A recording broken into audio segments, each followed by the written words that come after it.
জান সুইচ দাও দাও। কি হলো তোমার?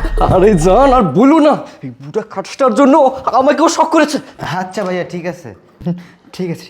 দাও তুমি আবার সুইচ দাও দাও দাও দাও সুইচ দাও দাও।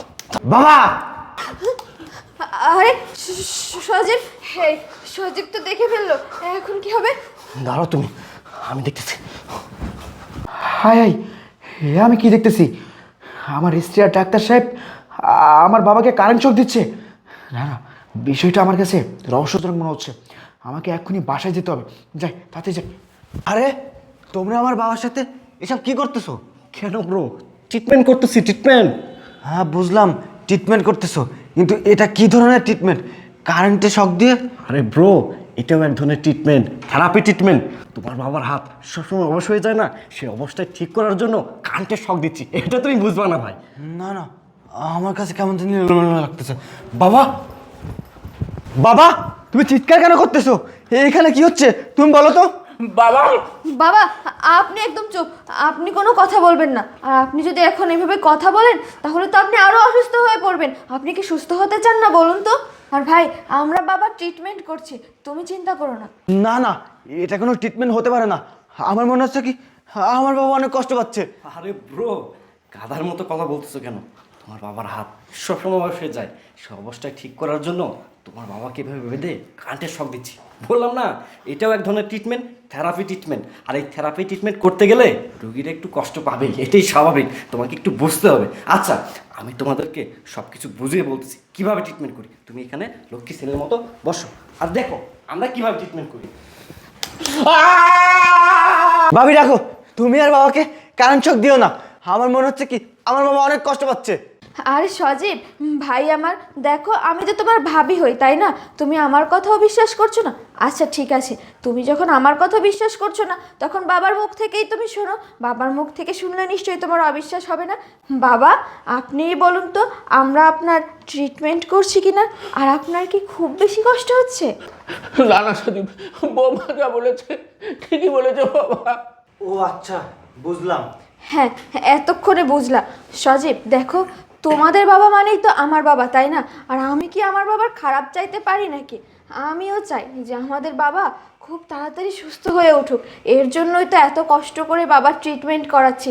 ইনশাল্লাহ বাবা খুব তাড়াতাড়ি সুস্থ হয়ে যাবে, তুমি এগুলো নিয়ে চিন্তা করো না, তাই না বাবা? আচ্ছা শোনো না, একটা কাজ করো, ডক্টর সাহেব তো সেই অনেক সকালে এসেছে, আর বাসায় কেউ না থাকায় আমি না ডক্টরকে কোনো চা নাস্তার ব্যবস্থাও করতে পারিনি ওনার জন্য। তুমি বরং ওনার জন্য এক গ্লাস ঠান্ডা পানি নিয়ে আসো না। আচ্ছা ভাবি ঠিক আছে, যাচ্ছি। আচ্ছা ঠিক আছে। এই, আমার দেহরটা আবার কিছু বুঝতে পেরে গেল না তো? আরে জান, তুমি সব কি বলতেছো? তুমি যে লেভেলের অ্যাক্টিং করেছো, এমন অ্যাক্টিং দেখার পর ওর মতো বোকা ছেলে কিভাবে বুঝবে আমরা এখানে কি করতেছি? না বুঝলেই ভালো। দেখি তো আর কিছু লাগবে কিনা। আরে এই বুড়ো, তোকে বলছি, তুই না বেশি চালাকি করার চেষ্টা করবি না, ঠিক আছে? তুই তোর ছেলেকে তখন কি বলতে চাচ্ছিলি? হ্যাঁ, সবটা বলে দিবি ভেবেছিলি না? কিন্তু না, তোর সেই মনের আশা তো পূর্ণ হবে না। তুই তোর ছেলেদের যদি কোনো কিছু জানানোর চেষ্টাও করিস না, এর ফল কিন্তু খুব খারাপ হবে। তোকে একেবারে দুনিয়া থেকে শেষ করে দিব, বুঝলি? আর তোকে যে আমরা এত নির্যাতন করি, এত অত্যাচার করি, কারেন্ট শক দেই, তোর কি লজ্জা হয় না? তোর কি শিক্ষা হয় না? তুই আবারও চালাকি করার চেষ্টা করছিস আমাদের সঙ্গে। শোন, ভালোই ভালোই বলছি, একটা কথা কান খুলে শুনে রাখ, নেক্সট টাইম যেন আর কোনো রকম চালাকি করার কোনো চেষ্টাও করবি না। তাহলে এই ব্যাপার। ভাবি, সজীব, তুমি তোমরা আমার বাবার সাথে কি করতেছো? আমি সব কিছু দেখে ফেলছি। চিকিৎসার নামে আমার বাবাকে অনেক নির্যাতন করতেছো তোমরা। এই এখন কি হবে? সজীব তো সবটা শুনে ফেললো। আগে তো একটাকে সামলাতাম, এখন দুটাকে সামলাতে হবে। কিভাবে কি করবো বলো না? জান, তুমি কোনো টেনশন করো না, আমার প্রতি আস্থা রাখো। দেখো এবার আমার খেলা। এই কুত্তার বাচ্চা, নাম আমার বাবলা সরকার, কথা কম, কাজটা আমার বড়ই দরকার। তুই যেহেতু সব কিছু জেনে ফেলেছিস, তাহলে তোকে তো এভাবে ছাড়া যাবে না। শোন, তোকে একটা কথা বলি, তোর ভাবির সাথে আমার না অনেক আগে থেকে সম্পর্ক। তোর ভাই যখন বিয়ে করে তার অনেক আগে থেকে সম্পর্ক ছিল। কিন্তু আমি ওই সময় বেকার ছিলাম, যার কারণে বৃষ্টির বাবা মা আমার সাথে বিয়ে দেয়নি। আর তোর ভাই পুলিশের চাকরি করে, এই জন্যই তোর ভাইয়ের সাথে বৃষ্টির বিবাহ হয়। কিন্তু আমাদের মধ্যে যোগাযোগ ঠিকই ছিল। আমি মাঝে মাঝে তোদের বাসায় আসতাম, যখন তোর ভাবির সাথে ঘনিষ্ঠভাবে মেলামেশা করতে যেতাম, তখন এই হারামজাদা বুড়া খাটাসটা আমাদেরকে বিরক্ত করতো, আমাদের মেলামেশা করতে দিত না। এই জন্যই তোর বাবাকে কারেন্টের শক দিয়ে তিলে তিলে শেষ করে দিচ্ছি। এই তোরা হয়তো ভুলে যাচ্ছিস, আমার ভাই কিন্তু পুলিশ অফিসার। না রে, না বলিনি, আমি ভালো করে জানি তোর ভাই পুলিশ অফিসার। এই শোন, তোকে একটা কথা বলি, এখানে যা যা হয়েছে এই কথাগুলো যদি তুই তোর ভাইয়ের কানে দিস, আমি কিন্তু তোকে খুন করে ফেলবো, সেই সাথে তোর বাবাকেও। আর এই যে হারামজাদা বুড়ো খাটাস, শোন তোকে বলতেছি, এখানে যা যা হয়েছে এই সমস্ত কথাবার্তা যদি তুই তোর ছেলের কানে দিস, তাহলে আল্লাহর কসম করে বলতেছি তোকে কিন্তু আর এই দুনিয়াতে থাকা হবে না, কথাটা মনে রাখিস। এই যে ভাই, তোমরা আমার বাবাকে কিছু করো না, তোমরা যা বলবা আমি সব কিছু শুনবো, আর আমার ভাইকে কিচ্ছু বলবো না। তুই তো বোকা না, আসলে ভালো ছেলে, সব কিছু বুঝিস। লাইনে আসার জন্য তোকে ধন্যবাদ। জান দাও, আমার ঘরে সব দাও দাও।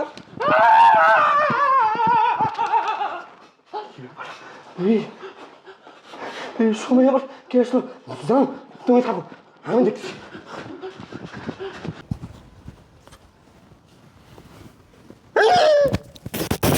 জান, একটা তো মহা বিপদ হয়ে গেল, তোমার তো হাজবেন্ড চলে আসছে। হাজবেন্ড, এখন কি করবা?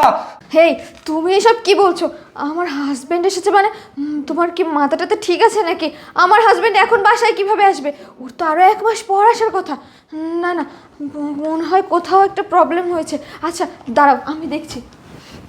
কি শর্ত? আরে এ কি? এ তো সত্যি সত্যি দেখছি আমার হাজবেন্ড। এখন কি করি বলো তো? এই তুমি বরং এক কাজ করো, বাবার কাছে যাও, যাও যাও যাও, তাড়াতাড়ি যাও।